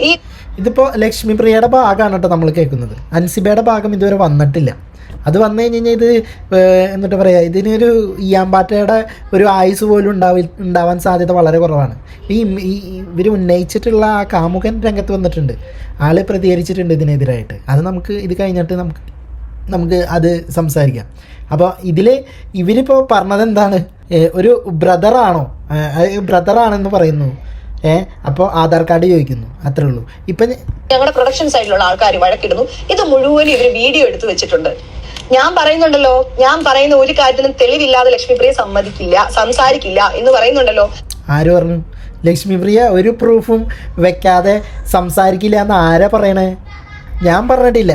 ഇനിയിപ്പോൾ ആരെങ്കിലും പറഞ്ഞതായിട്ട് ഞാൻ കേട്ടിട്ടുമില്ല. ഇങ്ങോരുടെ ഇഷ്ടത്തിന് ഓരോന്ന് തട്ടി വിടുകയാണ് അങ്ങോട്ട്. ഇപ്പോൾ കുറച്ച് നാൾ മുമ്പ് ബിഗ് ബോസിൽ ഉണ്ടായിരുന്നു ബ്ലെസ്ലി, ഇങ്ങോരുടെ കൂടെ ഉണ്ടായിരുന്ന ഒരു കണ്ടസ്റ്റൻ്റാണ്. ഈ ബ്ലെസ്ലി ഈ അടുത്ത കാലത്ത് പോലീസിലൊരു കേസിലകത്തായപ്പോൾ ഒരു സ്ഥലത്തിരുന്നിട്ട് പറയാണ്, ഒരു ഇൻ്റർവ്യൂവിൽ പറയാണ്, അതായത് ബ്ലെസ്ലി പൊടി വലിക്കുന്നത് ഇങ്ങോര് കണ്ടിട്ടുണ്ടെന്ന്, ലഹരി ഉപയോഗിക്കുന്നത് ഇങ്ങോര് കണ്ടിട്ടുണ്ടെന്ന്. ഇതെങ്ങനെ ഈ ലഹരി ഉപയോഗിക്കുന്നത്? അത് ആ കണ്ട സമയത്ത് പറയുകയാണെങ്കിൽ നമുക്കത് വിശ്വസിക്കാൻ പറ്റും. ഇതൊരാൾ കേസിൽ പെട്ട് കിടക്കുമ്പോൾ ആളോട് നല്ല വ്യക്തിവൈരാഗ്യം ഉണ്ട് എന്നുള്ളത് നമുക്ക് ആ ബിഗ് ബോസ് കാണുമ്പോൾ തന്നെ മനസ്സിലാവും. ആ ബ്ലെസ്ലിയോട് ലക്ഷ്മിപ്രിയക്ക് നല്ല വ്യക്തിവൈരാഗ്യം ഉണ്ട്. നല്ല രീതിയിൽ എല്ലാ നേരം ഈ ബ്ലെസ്ലിനെ കുറ്റം പറഞ്ഞുകൊണ്ട് നടന്നിരുന്ന ടീമാണ്. അപ്പോൾ ഒരു ഉള്ളിലുള്ള ആ ഒരു കട്ടപ്പോരി പുറത്തോട്ട് വരുന്നതുണ്ടല്ലോ, ആ ആൾക്ക് എന്തെങ്കിലും പറ്റിക്കെടുക്കുമ്പോഴായിരിക്കും ഈ പുറത്തോട്ട് എല്ലാം കൂടി തള്ളിക്കയറ്റി വരുന്നത്. ആ ഒരു ക്യാരക്ടർ അതിവിടെയും പുറത്തോട്ട് വരികയാണ്. അൻസിബ ജയിച്ചു എന്നുള്ള രീതിയിൽ അൻസിബയ്ക്ക് കട്ട സപ്പോർട്ട് വന്നുകൊണ്ടിരിക്കുമ്പോൾ അതൊന്ന് ഉടച്ചു വാർക്കാൻ വേണ്ടിയിട്ട് ഇപ്പോൾ തട്ടി വിടുകയാണ് ഒരു സംഭവം. അതായത് ഒരു കഴമ്പില്ലാത്തൊരു സാധനമാണ് ഈ വലിയ പൊട്ടിപ്പും തൊങ്ങലൊക്കെ വെച്ചിട്ട് വലിയൊരു കഥയാക്കിയിട്ട് കൊണ്ടുവരുന്നത്. ഈ കല്യാണം കഴിയാത്ത അൻസിബയെ കുറിച്ചിട്ട് ഈ അവിഹിത കഥകളെ പോലും നാണം കൊള്ളിക്കുന്ന രീതിയിലാണ് ചേച്ചി കഥ വർണ്ണിക്കുന്നത്. അവിടെ വലിയൊരു പ്രശ്നമാക്കി മാറ്റിയിട്ട് ചുരുക്കി പറഞ്ഞു കഴിഞ്ഞാൽ ഇതാണ് ആൾ ഉദ്ദേശിക്കുന്നത്. ഒരു ഫ്ലാറ്റിൽ നിന്ന് ഒരാണിൻ്റെ ഒപ്പം അൻസിബയെ പൊക്കി, കാമുകനൊപ്പം അൻസിബയെ പൊക്കി. അതിനിപ്പോൾ എന്താ ഈ എല്ലാ ഒരു ഇത്രയും വിവരിച്ച് കഴിഞ്ഞിട്ട് അവസാനം ഒരു ചോദ്യം ചോദിച്ചു കഴിഞ്ഞ് കഴിഞ്ഞാൽ ലക്ഷ്മിപ്രിയ ആരാവും? അതിനിപ്പോൾ എന്താ? ഇത്രേ ഉള്ളൂ. അതിനിപ്പോൾ എന്താ? അവൾ ഹോട്ടലിൽ ആളുടെ ബ്രദർ വരെ, കസിൻ വരെ, കാമുകൻ വരെ, സുഹൃത്ത് വരെ ആര് വന്നാലും ഇവർക്കെന്താ? ഇപ്പോൾ അവിടെ നൈസായിട്ട് അൻസിബ ഇത്രയും സംസാരിക്കുന്ന ഒരു വ്യക്തിയാണ്, കട്ട ക്ലാരിറ്റിയിൽ സംസാരിക്കുന്ന ഒരാളാണ്, ക്ലിയർ ആൻഡ് കട്ടായിട്ട് എല്ലാവരോടും വർത്തമാനം പറയുന്ന ഒരു വ്യക്തിയാണ്. ആ വ്യക്തി ഇമാതിരി കാര്യങ്ങളിൽ പതറിപ്പോകുന്ന എനിക്ക് തോന്നുന്നില്ല. ആൾ കൃത്യമായിട്ട് പറയാം, ആധാർ കാർഡ് തരാൻ സാധിക്കില്ല, അല്ലെങ്കിൽ ID തരാൻ പറ്റില്ല, അതെൻ്റെ കസിനാണ്, അല്ലെങ്കിൽ എൻ്റെ ഫ്രണ്ടാണ്, വഴി കൂടെ പോയപ്പോൾ ഒന്ന് ജസ്റ്റ് കയറി, ചിലപ്പോൾ 2 ദിവസം ഉണ്ടാവും, എൻ്റെ ഒരാളുടെ ഒരു റൂമിൽ താമസിക്കാനായിട്ട് ഒരാളുടെ ആധാർ കാർഡ് പോരെ. അപ്പോൾ ഞാൻ ഇപ്പോൾ ഈ റൂമിൽ ഷെയർ ചെയ്യുന്നു, അത് ബ്രദറും സിസ്റ്ററും ആണെങ്കിൽ ഒരു റൂമിൽ ഷെയർ ചെയ്യണോണ്ട് എന്താ കുഴപ്പം? അല്ലെങ്കിൽ ഫ്രണ്ട്സ് ആണെങ്കിൽ ഒരു റൂമിൽ ഷെയർ ചെയ്യണോണ്ട് എന്താ കുഴപ്പം? അവിടെ എന്ത് കുഴപ്പമുണ്ടാവാനാ? ഇമാതിരി അലിയാൻ നിൽക്കല്ലേ നിങ്ങൾ? എന്തിനാണ് നിങ്ങളോടുള്ള സ്നേഹത്തിൻ്റെ പുറത്ത് പറയാം, ഇമാതിരി സ്വയം വന്നിരുന്ന് നാറാനും വേണം ഒരു കഴിവൊക്കെ. അപ്പൊ ഇവര് മൊത്തം ഇവിടുത്തെ വഴക്കും ഈ കാര്യങ്ങളിൽ പുള്ളി ഭയങ്കര ഭീഷണിയാണ് പെടുത്തുന്നത്. അങ്ങനെ ചെയ്യും ഇങ്ങനെ ചെയ്യും എന്നൊക്കെ പറഞ്ഞ മിഥിലാജ് എന്ന് പറയുന്ന വ്യക്തിയാണ്. അതും ഈ മിഥിലാജാണ്, ഈ സ്റ്റേഷനിൽ വന്ന അതേ മിഥിലാജ്. അപ്പം മനസ്സിലായില്ലേ, മിഥിലാജ് എന്ന് പറഞ്ഞുള്ള ഒരു വ്യക്തിയാണ് അവിടെ ഉണ്ടായിരുന്നത്. അപ്പോൾ ഇത് ആദ്യമേ പറയായിരുന്നു, മിഥിലാജ് റൂമിലോട്ട് പോകുന്നത് കണ്ടു, ഈ മാസ്കൊക്കെ വെച്ചിട്ട് വന്നു, കുറേ നേരം റൂമിനകത്ത് നിന്ന് കുറേ തട്ടി വിളിച്ചു, വാതിൽ തുറന്നില്ല, അവസാനം ദുബായിൽ നിന്ന് വരെ ആളെ വിളിച്ചു വരുത്തി, എന്നിട്ട് വാതിൽ തുറന്നപ്പോൾ വീഡിയോ പിടിച്ചു എല്ലാം. എന്തിനാണ് ഇമാതിരിത്തെ കഥകൾ ഉണ്ടാക്കുന്നത്? എനിക്ക് മനസ്സിലാവാൻ ചോദിക്കുക. മിഥിലാജാന്ന് ആദ്യമേ അറിയാം, അപ്പം അത് ആ രീതിയിൽ തന്നെ സംസാരിച്ചുകൂടായിരുന്ന ഇമാതിരി വൻ ലെവലിലൊരു എന്താ പറയുക, ഒരു മറ്റേ കമ്പിക്കഥ പറയണ പോലെ പറയാൻ നിൽക്കുന്നത് കാര്യം എന്താ അല്ലേ? നമ്മളെ നാട്ടിലൊരു ഒരു ഭാര്യ ഒരു ഭർത്താവില്ലാത്ത സമയത്ത് അന്യപുരുഷനകത്തോട്ട് വിളിച്ച് കയറ്റിയിട്ട് അവിടെ നടക്കുന്ന കുറച്ച് കുൽസിത കാര്യങ്ങൾ വിളിച്ചു പറയണ പോലെയാണ് ലക്ഷ്മിപ്രിയ ഇപ്പോൾ സംസാരിച്ചത്. എനിക്ക് അങ്ങനെ പേഴ്സണലി തോന്നിയത്. ഒരു കല്യാണം കഴിയാത്ത സ്ത്രീയെക്കുറിച്ചിട്ടാണ് ഈ സംസാരിക്കുന്നത്. ശരിക്കും പറഞ്ഞാൽ ഇതിന് നല്ല രീതിയിൽ കേസ് കൊടുത്തു കഴിഞ്ഞ് കഴിഞ്ഞാൽ ലക്ഷ്മിപ്രിയ നല്ല രീതിയിൽ ജാമ്യമില്ലാത്ത രീതിയിൽ അറസ്റ്റിലാവാനുള്ള എല്ലാ സാധ്യതകളും ഉണ്ട്. ബാക്കിയും കൂടി പറയുന്ന ഞാൻ പറഞ്ഞുതരാം. മുൻപ് കോമഡി ഉത്സവം എന്ന് പറയുന്ന ഒരു പ്രോഗ്രാം ഉണ്ടായിരുന്നു. അതിന്റെ പ്രോഗ്രാം പ്രൊഡ്യൂസർ ആയിരുന്ന താടി മുടിയൊക്കെ ഉള്ള മിഥിലാജ് എന്ന് പറയുന്ന വ്യക്തിയാണ്. കാരണം ഞാൻ ആ വീഡിയോ കണ്ടിട്ടുണ്ട്. അവിടെ വന്ന് അത് എന്റെ കയ്യിൽ ഞാൻ വാങ്ങിച്ചിട്ടില്ല, അത് എന്റെ ആവശ്യമില്ലാത്തതുകൊണ്ട് വാങ്ങിച്ചിട്ടില്ല. പക്ഷെ അതുണ്ട്, പലരുടെ കയ്യിലും അത് സേഫ് ആയിട്ട് ഉണ്ട്. എനിക്ക് എന്തെങ്കിലും ഒരു പ്രശ്നം വരുമ്പോൾ തീർച്ചയായിട്ടും അവരത് പുറത്തെടുക്കും. അപ്പോൾ ഇവള് അവിടെ നിർത്തിയിട്ടുള്ള ഇവളുടെ ആൾക്കാരാണോ ഈ വീഡിയോ എടുത്തിട്ടുള്ളത്? അതായത് ലക്ഷ്മിപ്രിയ ചേച്ചിക്ക് എന്തെങ്കിലും ഒരു പ്രശ്നം വരികയാണെങ്കിൽ ഈ ഒരു പ്രൂഫ് പുറത്തോട്ട് വരും. എന്ത് പ്രൂഫ്? ഈ വീഡിയോയിൽ ഒരാണും പെണ്ണും ആ റൂമിലിരിക്കുന്ന ഒരു വീഡിയോ പുറത്തോട്ട് വരും. ഇതിനകത്ത് എന്താണുള്ളത്? അതിനിപ്പോൾ എന്താണെന്നല്ലേ കോടതി ചോദിക്കുള്ളൂ. അല്ലാതെ ഇതിനകത്ത് ഇപ്പോൾ എന്താണ് പ്രശ്നം? ഇവരനെ മറ്റുള്ള രീതിയിൽ പിടിക്കുമെന്നല്ലല്ലോ ചെയ്തത്. റെയ്ഡ് ചെയ്ത് പിടിച്ചാൽ, അത് ലഹരി പിടിച്ചാൽ, അത് പറയാൻ പാടില്ലാത്ത കാര്യങ്ങൾ കണ്ണുകൊണ്ട് കാണുക, അല്ലെങ്കിൽ പറയാൻ പാടില്ലാത്തതൊന്നും പറയാൻ പറ്റില്ല. അതായത് കല്യാണം കഴിഞ്ഞ് പ്രായം ആയിട്ടുള്ള സ്ത്രീയും പുരുഷനും അവരുടെ സ്വമേധയ സമ്മതത്തോടെ എന്ത് വേണമെങ്കിലും ഈ ലോകത്ത് ചെയ്യാൻ പറ്റും. കല്യാണം കഴിയാത്തവരാണെങ്കിൽ പിന്നെ പറയേ വേണ്ട. അതിലൊരു അവിഹിത കഥകളോ ഒരു മണ്ണാങ്കട്ടിയുമില്ല. ഇതിനകത്ത് കോടതിക്കോ പോലീസുകാരനോ ഒരു ചുക്കും ഒരു ചുണ്ണാമ്പോ ഒന്നും പറയാനില്ല. ഇമാതിരി കുലസ്ത്രീ ചമയുന്ന സ്ത്രീകൾക്ക് വേണമെങ്കിൽ അതിനകത്തൊരു കഥയുണ്ടാക്കാം എന്നല്ലാതെ വേറൊരു 10 പൈസയ്ക്ക് കൊള്ളാത്തൊരു സംഭവമാണിത്. അങ്ങനെ ഒരു രേഖയുണ്ട്. ഇതിന് അൻസിബയ്ക്ക് വേണമെങ്കിൽ കേസിന് പോകാം. ഇങ്ങനെ ഒരു കാര്യം നടന്നിട്ടില്ല എന്ന് അൻസിബ, ഇതിനൊക്കെ ആരെങ്കിലും കേസിന് പോകും. പക്ഷെ കേസിന് പോയിട്ടുണ്ട്. അൻസിബ ക്ലിയർ ആൻഡ് കട്ടായിട്ട് പോകുന്നു. ഞാൻ നേരത്തെ പറഞ്ഞില്ലേ, നല്ല രീതിയിൽ സംസാരിക്കാൻ എന്നിട്ട് പറയുക, നല്ല രീതിയിൽ സംസാരിക്കാൻ സാധിക്കുന്ന ഒരു സ്ത്രീയാണ്. കാര്യങ്ങൾ വ്യക്തതയോടെ അവതരിപ്പിക്കാൻ കഴിയുന്ന ഒരു ആളാണ്. എവിടെ ആരുടെ അടുത്ത് എന്ത് പറയണം എന്ന് വ്യക്തമായിട്ടുള്ള ബോധ്യത്തോടു കൂടി സംസാരിക്കുന്ന ഒരു കുട്ടിയാണ്. അപ്പം ആ കുട്ടി നല്ല രീതിയിൽ തന്നെ ഇത് കേസിന് പോയിട്ടുണ്ട്. ബാക്കി കൂടി പറ. തെളിയിക്കണം. മിഥിലാജ് അൻസിബയുടെ റൂമിൽ വന്നിട്ടില്ല എന്ന് അൻസിബ തെളിയിക്കണം. അപ്പോ പിന്നെ ഞാൻ ചോദിക്കുന്നത്, മിഥിലാജ് അൻസിബയുടെ റൂമിൽ വന്നിട്ടില്ല എന്ന് അൻസിബ എന്തിന് തെളിയിക്കണം? മിഥിലാജ് വന്നു, അതിനിപ്പോൾ എന്താ? അതിനിപ്പോൾ എന്താ, മിഥിലാജ് റൂമിൽ വന്നു, അവിടെ കുത്തിരുന്നു, അവർ 10:30 അവിടുന്ന് വെക്കേറ്റ് ചെയ്ത് പോയി. അതിനിപ്പോൾ എന്താ, ബാക്കിയും കൂടി പറ ചേച്ചി. ഭയങ്കര പ്രശ്നമാണ് ഇദ്ദേഹം, ഭയങ്കര ഷൗട്ടിങ്ങും പ്രശ്നങ്ങളുമാണ്. വളരെ ഇതോടുകൂടി പറയുന്ന ഒരു ആരോപണമാണ് അത്, അല്ലെങ്കിൽ ആരോപണമല്ല, ഇത് സത്യമാണ് ഞാൻ പറയുന്നത്. നമ്മുടെ അടുത്ത് രാജീവ് പറഞ്ഞ കാര്യം വെച്ചാൽ അവിടെ വന്ന വിഷയം എന്ന് പറഞ്ഞാൽ അവർക്ക് അവിടെ ഇത് കൊടുക്കാത്തതിന് വേറെ ചില റീസൺ അവർ പറയുന്നു. അതെന്താണെന്നത് ആ റീസണാണ് ഞാൻ പറയുന്നത്. അപ്പോ പിന്നെ അങ്ങനെയാണെങ്കിൽ ഇവിടുന്ന് പൊക്കോണം എന്ന് പറഞ്ഞു, നിങ്ങൾ വേറെ സ്ഥലത്തേക്ക് പോകണം എന്ന് പറഞ്ഞു. ID കാർഡ് തന്നാൽ അവർക്ക് സ്റ്റേ ചെയ്യാം, ID കാർഡ് ഇല്ലെങ്കിൽ സ്റ്റേ ചെയ്യാൻ പറ്റില്ല. അപ്പൊ ഇവർ പറഞ്ഞു ഇവർ പോവാണെന്ന് പറഞ്ഞു. അങ്ങനെ നമ്മുടെ പ്രൊഡക്ഷനിലെ ആൾക്കാർക്ക് അങ്ങോട്ടും ഇങ്ങോട്ടും ഒക്കെ മാറി ഒരു 10:30 കൂടിയിട്ട് ഇവര് പോകാനായിട്ട് തയ്യാറാവുന്നു. അപ്പോ അവിടുത്തെ ആ കുട്ടിയുടെ ലഗേജും സാധനങ്ങളും ഒക്കെ കെയർ ടേക്കറെ ഏൽപ്പിക്കുന്നു. അതായത് ഇവർക്ക് എനിക്കിപ്പോൾ ഒരു കാര്യം ഓർമ്മ വന്നത് ഞാൻ പറയണം.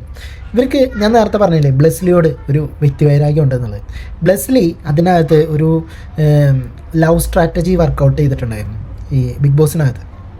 റോബിൻ രാധാകൃഷ്ണൻ, അതുപോലെ തന്നെ ബ്ലെസ്ലി, ദിൽഷ. അപ്പോൾ ഒരു ട്രയാങ്കിൾ ലവ് സ്റ്റോറിയാണ് ഒരു സ്ട്രാറ്റജി ആയിട്ട് എടുത്തിട്ടുണ്ടായിരുന്നത്.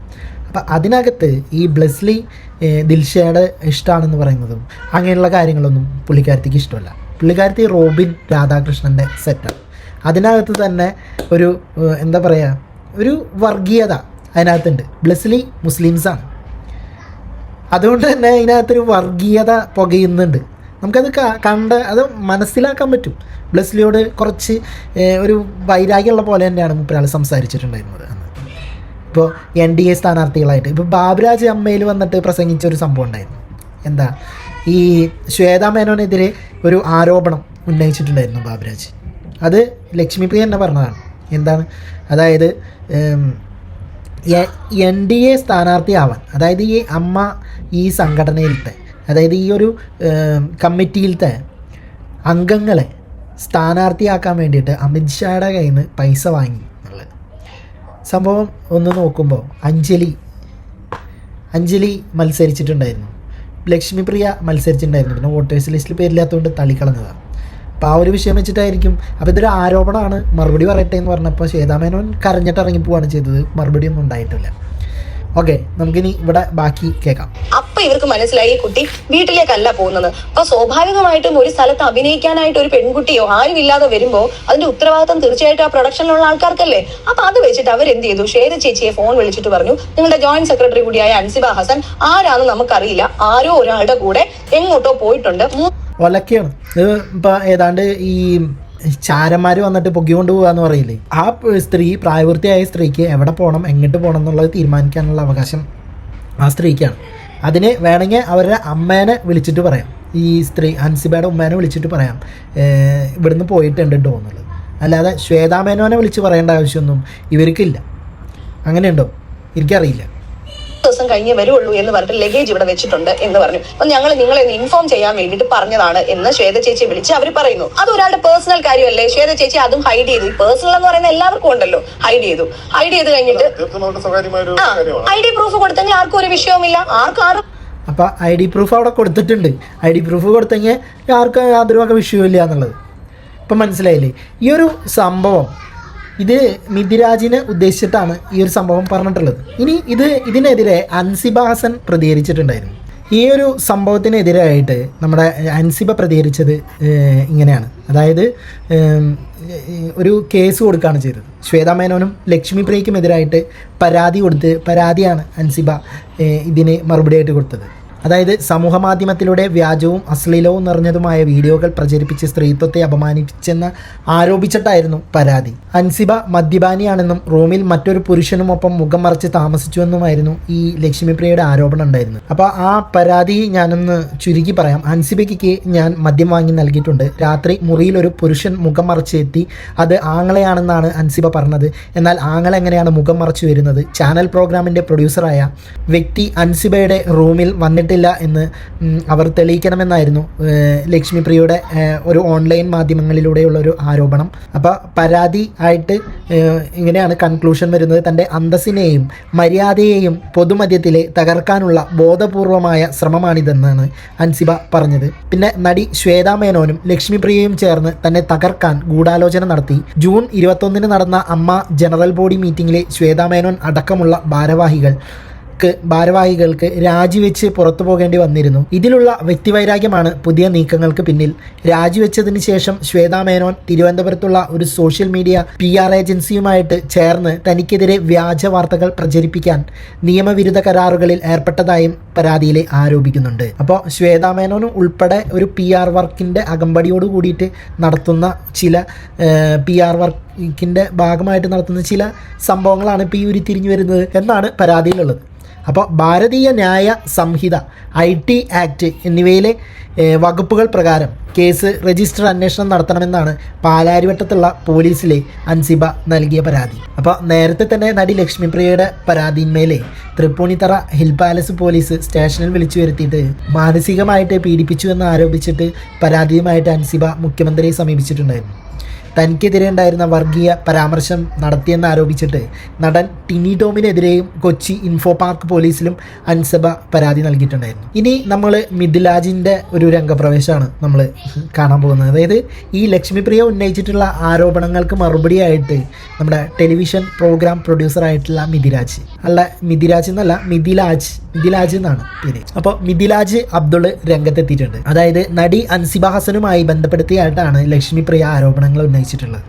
ആരോപണങ്ങളെല്ലാം സത്യമാണെന്നാണ് തറപ്പിച്ചു പറഞ്ഞിട്ടിരിക്കുന്നത്. എന്നാൽ ലക്ഷ്മിപ്രിയയുടെ പേര് നേരിട്ട് പറയാതെ ഇരുന്ന മിഥിലാജിന്റെ പ്രതികരണം അതായത് ഇങ്ങനെയാണ്: കഴിഞ്ഞ 10 വർഷത്തിനിടയിലെ താൻ ലക്ഷ്മിപ്രിയയെ കണ്ടിട്ടുള്ളത് തൃപ്പൂണിത്തറ വനിതാ സെല്ലിൽ വെച്ച് മാത്രമാണെന്ന് മിഥിലാജ് വ്യക്തമാക്കുന്നുണ്ട്. പിന്നെ തനിക്കെതിരെ നടക്കുന്ന വ്യക്തിഹത്യയ്ക്കും വ്യാജ പ്രചാരണങ്ങൾക്കുമെതിരെ നിയമ നടപടികൾ സ്വീകരിച്ച് തുടങ്ങിയതായിട്ടും ഈ മിഥിലാജ് അറിയിക്കുന്നുണ്ട്. ഇനി മിഥിലാജ് കുറിച്ച ഒരു സംഭവമാണ് നമ്മൾ വായിക്കുന്നത്. തൃപ്പൂണിത്തറ പോലീസ് സ്റ്റേഷനിലെ 3 മണിക്കൂറോളം നീണ്ട മാനസിക പീഡനത്തിനൊടുവിൽ ഭീഷണിപ്പെടുത്തി എഴുതി വാങ്ങിയ ഖേദപ്രകടനത്തിൻ്റെ പകർപ്പ് പോലും നൽകാതെയാണ് അൻസിബ ഹസനെയും സുഹൃത്തും മാധ്യമപ്രവർത്തകനുമായ സുധിയെയും അവർ പറഞ്ഞയച്ചത്. ആ അടിയന്തര സാഹചര്യത്തിലാണ് അവർ എന്നെ ബന്ധപ്പെടുന്നത്.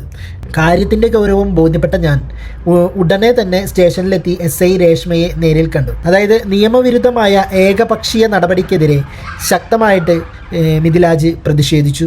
മാധ്യമങ്ങൾ ഈ വിഷയത്തിൽ ഇടപെടൽ പോകുന്നുവെന്ന് തിരിച്ചറിഞ്ഞതോടെ നിവർത്തിയില്ലാതെ അവരെ ആ പകർപ്പ് കൈമാറാൻ നിർബന്ധിതനായി. ഈ നീതി നിഷേധത്തിന് വേദിയൊരുക്കിയ ആ മഹതി എന്നാണ് പേര് പറയുന്നത്. നമ്മളെ പൊന്നുമടത്തിൽ ആ കുട്ടിയുടെ പേര് പറഞ്ഞില്ല. അവിടെ തന്നെ തറവാട്ട് സ്വത്ത് എന്ന പോലെ വിലസി നടപ്പുണ്ടായിരുന്നു. എന്നെ കണ്ടപ്പോൾ ഒരു വല്ലാത്ത നോട്ടം ഉണ്ടായി. പിന്നാലെ സ്റ്റേഷനിൽ ഓരോരുത്തരെയും മാറി മാറി കെട്ടിപ്പിടിച്ച് വിട പറഞ്ഞ് മടങ്ങുന്ന ആ കാഴ്ച. അപ്പോൾ ആ കാഴ്ച ഇന്ന് കോടതിയിൽ അൻസിബ ഉയർത്തിക്കാട്ടുന്ന ആ നിർണായക തെളിവ് അന്ന് ഞാനും സുഹൃത്തും പോരാടി വാങ്ങിയതാണ്. ആ തെളിവിനെതിരെ തിരക്കഥാകൃത്തായ ആ മഹതി മെനഞ്ഞെടുത്ത തട്ടിപ്പ് കഥയാണ് ഇന്ന് പുറത്തു വന്നത്. ആ മഹതിയെ കഴിഞ്ഞ 10 വർഷങ്ങൾക്കിടയിൽ ഞാൻ നേരിട്ട് കണ്ടത് തൃപ്പൂണിത്തറ വനിതാ സെല്ലിൽ വെച്ച് മാത്രമാണ്. ഇതിന് വിപരീതമായിട്ട് ഈ കാലയളവിൽ എന്നെ എവിടെയെങ്കിലും വെച്ച് കണ്ടതായി തെളിയിക്കാൻ ഞാൻ ആ വ്യക്തിയെ പരസ്യമായിട്ട് വെല്ലുവിളിക്കുകയാണ്. അപ്പോൾ മിഥിലാജ് പറയുന്നത് ഇത് മുഴുവൻ നുണക്കഥയാണെന്നാണ്. അപ്പോൾ അത് നമുക്ക് പൈസ ഉണ്ടെങ്കിൽ ആർക്കും ഇമാതിരിയുള്ള കഥകൾ കെട്ടിച്ചമയ്ക്കാൻ സാധിക്കും. ഓക്കെ, അപ്പോൾ നുണകൾ മെനയാനുള്ള ഇവരുടെ അസാമാന്യ കഴിവിനെ ശരിക്കും സമ്മതിക്കണം. അമ്മയിലെ ജനറൽ ബോഡിയിലെ തോൽവിക്ക് പകരം വീട്ടാൻ ബോംബെക്കാരി ചേച്ചിയുടെ നോർത്ത് ഇന്ത്യൻ ഐഡിയ പരീക്ഷിച്ചതാണെന്ന് മനസ്സിലായി. എന്നിട്ട് അടിയിലെ ഇതൊക്കെയാണ് പിക്ചർ അബീബി ബാക്കി ഹേ മേരാ ദോസ്ത്. എനിക്കെതിരെ നടത്തിയ ഈ വ്യക്തിഹത്യക്കും അസത്യപ്രചാരണങ്ങൾക്കും എതിരെ നിയമപരമായിട്ടുള്ള നടപടികൾ ഞാനും ഇതിനകം ആരംഭിച്ചു കഴിഞ്ഞു. അപ്പം ലക്ഷ്മിക്കുട്ടി അട്ടപടലം പെട്ടു എന്ന് തന്നെ പറയാം. പണവും സ്വാധീനവും നൽകി മാത്രം സൗഹൃദങ്ങൾ കെട്ടിപ്പടുത്ത ശീലമുള്ള ആ മഹതിയോട് ഒന്നു മാത്രമേ പറയാനുള്ളൂ: അൻസിബയുടെ പോരാട്ടത്തിൽ ഞാനും എൻ്റെ സുഹൃത്തുക്കളും അവസാന ശ്വാസം വരെ കൂടെ ഉണ്ടാകും. അത് ഏതറ്റം വരെ പോകേണ്ടി വന്നാലും ശരി. അപ്പോൾ ഇതാണ് മിഥിലാജ് കൊടുത്ത ഒരു മറുപടി ലക്ഷ്മിപ്രിയയ്ക്ക്. ഓക്കെ, അപ്പോൾ തൽക്കാലം നമുക്ക് ഈ യൂണിവേഴ്സ് ഇപ്പോൾ ഇവിടെ അവസാനിപ്പിക്കാം. എന്തായാലും ഇനി ഇതിനെതിരെ പ്രതികരിച്ചുകൊണ്ട് രംഗത്ത് വരാതിരിക്കില്ല. വെറും ഈ അമ്മ ഈ കമ്മിറ്റിയിൽ ഉണ്ടായിട്ടുണ്ടായിരുന്ന ഒരു ചെറിയ പ്രശ്നങ്ങൾ പുറത്തേക്ക് വഴിമാറി ഇതൊരു വലിയൊരു വിഷയങ്ങളാക്കി ഇതൊരു യൂണിവേഴ്സാക്കി മാറ്റി ഇതിലേക്ക് ഓരോ ദിവസം ഓരോരുത്തരായിട്ട് ഇൻക്ലൂഡ് ആയിക്കൊണ്ടിരിക്കുകയാണ്. സോ നമുക്ക് വെയിറ്റ് ചെയ്യാം അടുത്തതാരാണെന്ന്. അപ്പം നിങ്ങളുടെ വിലയേറിയ അഭിപ്രായങ്ങൾ താഴെ കമൻറ്റ് ബോക്സിൽ രേഖപ്പെടുത്തുക. പോയി വരാം അടുത്തൊരു വീഡിയോയുമായിട്ട്.